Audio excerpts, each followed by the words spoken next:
नमस्कार मंडळी, कशा आहात आपण सगळे? तर तुमचं सगळ्यांचं पुन्हा एकदा स्वागत आहे नवीन एका पॉझिटिव्ह व्हिडिओमध्ये.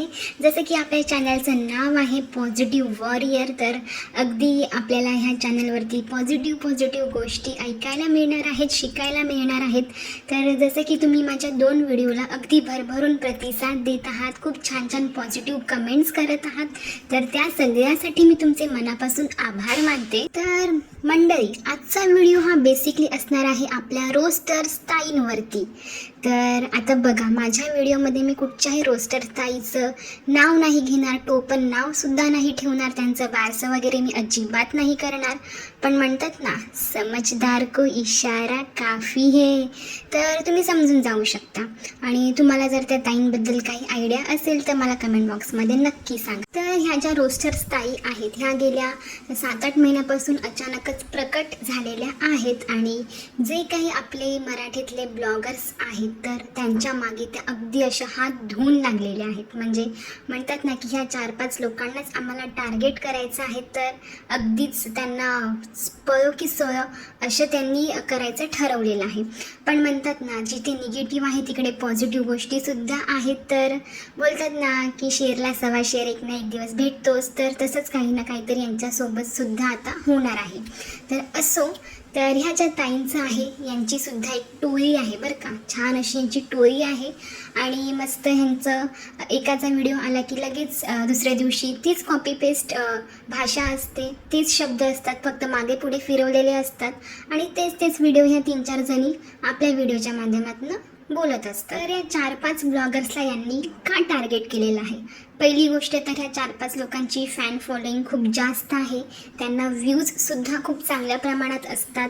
आणि त्याचबरोबर त्यांच्या कमेंट्ससुद्धा खूप चांगल्या असतात, चांगली ऑडियन्स आहे त्यांची. त्यामुळे फक्त आणि फक्त ह्या 4-5 लोकांनाच टार्गेट केलेलं आहे, कारण की त्यांना व्ह्यूज येतात आणि व्ह्यूज आले की त्यांना चांगले डॉलर्ससुद्धा मिळतात. त्यामुळे अगदी आठवड्यातून एकाच ह्या 4-5 लोकांवरती फिरवून व्हिडिओज ह्या टाकत राहतात. यूट्यूब हे इतकं वास्ट आहे, इतकं मोठं आहे आणि इतक्या प्रकारचे लोक इथे व्हिडिओज टाकत असतात. आता ब्लॉगिंग चॅनल असतात, गेमिंग चॅनल असतात, शॉपिंगचे व्हिडिओ दाखवणारे सुद्धा चॅनल्स असतात, कुकिंगचे चॅनल्स असतात. ते तुम्हाला का नाही दिसत? फक्त तुम्ही ह्या ब्लॉगर्स लोकांनाच का टार्गेट करत आहात? तुम्हा लोकांना समाजातली घाण जर काढायची असेल ना, तर असेही काही सोशल मीडियावरती काम करणारे इन्फ्लुएन्सर आहेत, जे अगदी खूप घाणेरड्या प्रकारचे व्हिडिओज अपलोड करत असतात. अगदी आपले लाईव्ह हनीमून वगैरे दाखवणे, कौटुंबिक हिंसा करणे, बायकोला लाईव्ह येऊन मारझोड करणं. तर ह्या सगळ्या गोष्टी आताही आपल्या मराठीमध्ये असो, हिंदीमध्ये असो, असे खूप सारे लोक आहेत जे उघड करत आहेत. तुम्ही त्यांच्या बाबतीत का बरं असं मूग घेऊन गप्प बसलेले आहात? तर खरंच तुम्ही त्यांच्याबद्दल बोला, त्यांच्याबद्दल लोकांमध्ये अवेअरनेस आणा, त्यांना तुम्ही अलर्ट करा, जेणेकरून ते सुद्धा अशा प्रकारची घाणेरडी वृत्ती असलेले लोक जे ते तरी निदान सुधारतील आणि असे निगेटिव्ह व्हिडिओज जे आहेत ते पसरवत आहेत ते पसरवणं बंद करतील. तर प्लीज तुम्ही त्यांच्यावरती फोकस करा ना. जे लोक फॅमिली दाखवत आहेत, पॉझिटिव्ह गोष्टी दाखवत आहेत, कुकिंग रिलेटेड व्हिडिओ दाखवत आहेत, त्यांना तुम्ही का बरं टार्गेट करत आहात? काय म्हणजे तुमची काही पर्सनल अशी काही दुश्मनी आहे की तुमचं काहीतरी मोठं असं खूप मोठं जानी दुश्मनीसारखी कडाक्याचं भांडण झालेलं आहे, तुम्ही सोडलेलं आहे एकमेकांना, अशी काहीच तुमची दुश्मनी आहे का जी तुम्ही इथे येऊन ती बाहेर काढत आहात? खरं सांगू का रोस्टर्स ताईंनो, सुरुवातीला मी सुद्धा तुमचे व्हिडिओज बघायची. काही गोष्टी काही ब्लॉगर्सच्या बाबतीत मलासुद्धा खऱ्या वाटायच्या. पण वारंवार म्हणजे जसं तुमचं चॅनल सुरू झालं आहे ना, तेव्हापासून वारंवार फक्त तुम्ही या लोकांवरतीच व्हिडिओ बनवत आहात. त्यामुळे इतकं म्हणजे इरिटेट होतं ना त्याच गोष्टी रोज ऐकायला, आणि खूप निगेटिव्ह फील होतं. त्यामुळे व्हिडिओज जे आहेत ते बघाविषयी सुद्धा नाही वाटत आता तुमचे. त्यामुळे खरंच आणि आताच मी काल धनश्रीवरती एक व्हिडिओ टाकला, तर तुमच्यापैकीच कदाचित असतील नसतील मला माहिती नाही आहे, पण खूप असे 2-4 कमेंट्स होत्या, ते अगदी तुच्छ गलिच्छ आणि घाणेरड्या लेवलच्या कमेंट्स होत्या ना. ते असं वाटत होतं की कुठच्या लेवलच्या त्या बायका असतात ना, ते कमेंट बघून वाचूनच समजत होतं. म्हणजे खरंच एक स्त्री असून इतक्या लेवलला जाऊन कमेंट करू शकते हे मला कळलं ती कमेंट वाचून. तर खरंच प्लीज अशा गोष्टी तुम्ही करणं बंद करा आणि ज्या खरंच काही चुकीच्या गोष्टी समाजामध्ये घडत आहेत ना तिकडे तुम्ही फोकस करा, त्यांना तुम्ही टार्गेट करा, त्यांना जे काही त्यांच्यामध्ये निगेटिव्हिटी आहे ना ती काढण्याचा प्रयत्न करा आणि तुमचे व्हिडिओ बघून ते तुम्हाला इन्फ्लुअन्स होऊन ते चांगले व्हिडिओ बनवतील असं काहीतरी काम तुम्ही करा. आणि बऱ्याच वेळेला यांच्या व्हिडिओ खाली ज्या कमेंट असतात त्या म्हणजे अगदी मोजून 7-8 बायका असतात, कदाचित ते त्यांचेच फेक ID असतील, डोंट नो, पण त्याच बायका असतात आणि इतकी घाणेरड्या लेवलची त्यांची बोलण्याची वृत्ती असते. आणि एखाद्या व्यक्तीने जर त्या ब्लॉगर्सबद्दल येऊन तिकडे जर पॉझिटिव्ह गोष्ट सांगितली तर बाप रे बाप, अशा धरून हाण्याच्या वृत्तीच्या त्या बायका येतात आणि त्या ब्लॉगर्सवर अशा गोळ्या झाडतात ना की नाही तुम्ही चुकीचे बोलताय, तुम्ही असे आहात, तुम्ही तसे आहात, तुम्ही अंधमंद भक्त आहात, बाप रे बाप. म्हणजे तिकडे येऊन एखाद्याला बोलण्याची सुद्धा तिथे मुभा नसते, उघडपणे सत्य मांडण्याची सुद्धा तुम्ही परवानगी देत नाही आहात. एखाद्याने जर येऊन तिथे काही आपलं मत मांडलं त्या ब्लॉगर्सच्या बाजूने तर तुमचं लगेच बोलतात ना रक्त खवळतं आणि तुम्ही लगेच फायरिंग करायला सुरू होतात त्या कमेंटवरती. तर प्लीज असं का करत आहात? प्रत्येकाला कमेंट बॉक्स तुम्ही ओपन ठेवलेला आहे तर प्रत्येकाला चान्स द्या ना बोलण्याचा. आणि ती जर कमेंट अगदी गलिच्छ भाषेमध्ये नसेल, शिवीगाळ नसेल तर ती कमेंट असू द्या, इतरांनाही वाचू द्या, काय फरक पडतो बरं त्याने. आता हिंदीमध्ये सुद्धा कितीतरी मोठे मोठे ब्लॉगर्स आहेत, आता जसं सौरभ जोशी वगैरे आहे, कॅच लाईफ विथ भूमी आहेत. तर हे जे ब्लॉगर्स आहेत बघा किती उत्तम प्रकारे ते सुद्धा त्यांचं डेली लाईफ दाखवतात. आता सौरभ हा तर एक मुलगा आहे, तो मुलगा असून तो सगळं काही घरातल्या गोष्टी शेअर करत असतो. तर त्याला सुद्धा रोस्ट करतच असतील, पण त्या लोकांची रोस्ट करण्याची पद्धत बघा कशा पद्धतीने ते रोस्ट करत आहेत. आणि हात धुवून काही एकाच्याच मागे ते लोक लागत नाहीत, जे काही हिंदीमध्ये रोस्टर्स वगैरे असतील ते लोक. आणि व्लॉगिंग करणं खरंच चुकीचं आहे का? तर अजिबात नाही. अगदी साधी सिंपल आपलं जे काही लाईफ आहे, जीवन आहे तेच व्लॉगर्स लोक शेअर करत असतात. आपलं रोजचं दैनंदिन आयुष्य आहे ते इतर आपल्या ऑडियन्स सोबत ते शेअर करत असतात.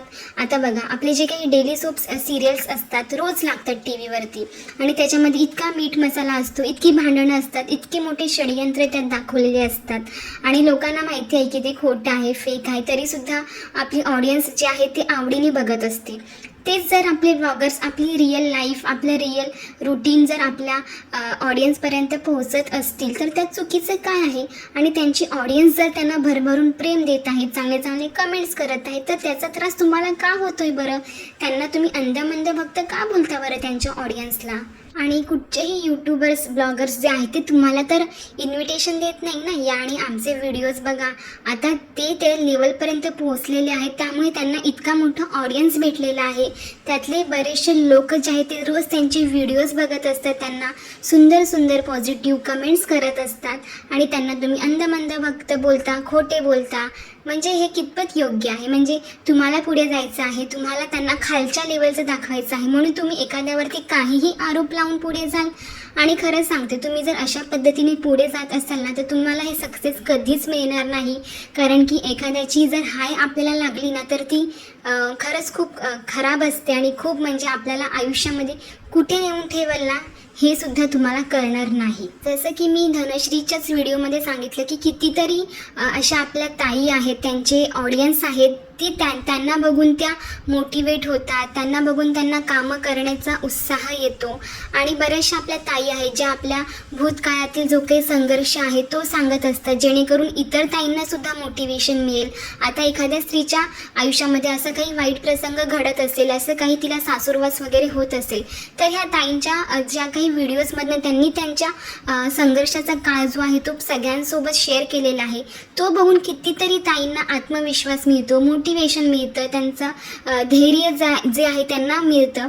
तर त्या चुकीचं काहीच नाही आहे आणि खूप चांगल्या चांगल्या गोष्टी शेअर करत असतात. जसं की आता देवपूजा वगैरे दाखवणं किंवा देवाचं करणं, ह्याच्यामध्ये काय चुकीचं आहे? देवपूजा वगैरे करणं ही एक श्रद्धा आहे प्रत्येकाची आणि ती जर ह्या ताई शेअर करत असतील इतर तर त्यामध्ये चुकीचं काहीच नाही. आणि श्रद्धा आणि अंधश्रद्धा यातला फरक प्रत्येक ऑडियन्सला कळतोच, कारण की आपली जी ऑडियन्स आहे ती आता अडल्ट आहे, 18 वर्षाच्या वरील आहे. बऱ्याचशा तरुण मुली आहेत, स्त्रिया आहेत, पुरुषसुद्धा आहेत, आजी आजोबासुद्धा बघत असतील. म्हणजे बरेचसे मोठे लोक जे आहेत तेच त्यांचे व्हिडिओ बघतात आणि त्यांना कळतं की चांगलं काय आहे आणि वाईट काय आहे हे त्यांना चांगल्या प्रकारे कळतं. उगाचच तुम्ही तुमच्या अकलेचे घोडे तिकडे पाजरत बसू नका की हे सगळं चुकीचं दाखवत आहेत तरी पण त्यांना फॉलो केलं जात आहे. अरे त्यांचा ऑडियन्स काय दूध पिते बच्चे आहेत का? अजिबात नाही. चांगले मोठे मोठे प्रोफेशनल लोकंसुद्धा त्यांचे व्हिडिओज बघतात आणि त्यातच तुम्हाला त्रास होतो याचं आश्चर्य वाटतं मला. आता कुठच्याही प्रकारचं प्रोफेशन घ्या, त्याला प्रत्येक गोष्टीला दोन बाजू असतातच. प्रत्येकाला म्हणजे आता डॉक्टर असतील, वकील असतील, पोलीस असतील, कोणतंही टीचर असेल, कुठचंही प्रोफेशन घ्या, प्रत्येक प्रोफेशनला आपल्या समाजामध्ये दोन्ही बाजूने बोललं जातं. म्हणजे दोन्ही पॉझिटिव्ह गोष्टीने सुद्धा बोललं जातं आणि निगेटिव्ह गोष्टीने सुद्धा बोललं जातं. त्यामुळे आता हे जे काही ब्लॉगर्स आहेत किंवा यूट्यूबमध्ये जे काही करिअर करू पाहत आहात तर त्यांनासुद्धा अशा चॅलेंजेसला फेस जावं लागणारच आहे. त्यात नवीन असं काहीच नाही आहे. त्यामुळे खरंच मैत्रिणींनो, जर तुम्हीसुद्धा यूट्यूबमध्ये चांगल्या पद्धतीने, चांगल्या वेने जर तुमचं करिअर करू इच्छिता ना तर नक्कीच करा. कारण की आपण कुठच्याही क्षेत्रामध्ये जा तिकडे तुम्हाला अशा प्रकारची, तुम्हाला टॉर्चर करणारी, तुम्हाला निगेटिव्ह बोलणारी माणसंही भेटणारच आहेत. त्यामुळे तुम्ही हा विचार करून मागे हटू नका की हे लोक तर असं बोलत आहेत, आम्ही काय येऊ या क्षेत्रामध्ये. तर असं अजिबात नाही. तुम्ही युनिवर्समध्ये, जगामध्ये कुठेही जा, तुम्हाला ही अशा प्रकारची निगेटिव्ह लोक तुमच्या आयुष्यामध्ये तुम्हाला भेटतच राहणार आहेत. तर असं मैत्रिणींनो, आजचा व्हिडिओ जो आहे तो मी इथेच संपवते. तर मैत्रिणींनो, आजचा व्हिडिओ तुम्हाला कसा वाटला, तुम्हाला काही पॉझिटिव्ह गोष्टी ह्यातनं शिकायला मिळाल्या का, ते आम्हाला कमेंट बॉक्समध्ये नक्की कळवा. आणि पुढचा व्हिडिओ तुम्हाला कोणत्या विषयावरती ऐकायला आवडेल, कोणत्या ब्लॉगर्सवर ऐकायला आवडेल ते मला कमेंट बॉक्समध्ये नक्की कळवा. तर चला भेटूया एका छानशा व्हिडिओ, पॉझिटिव्ह व्हिडिओमध्ये. तोपर्यंत काळजी घ्या. Bye bye.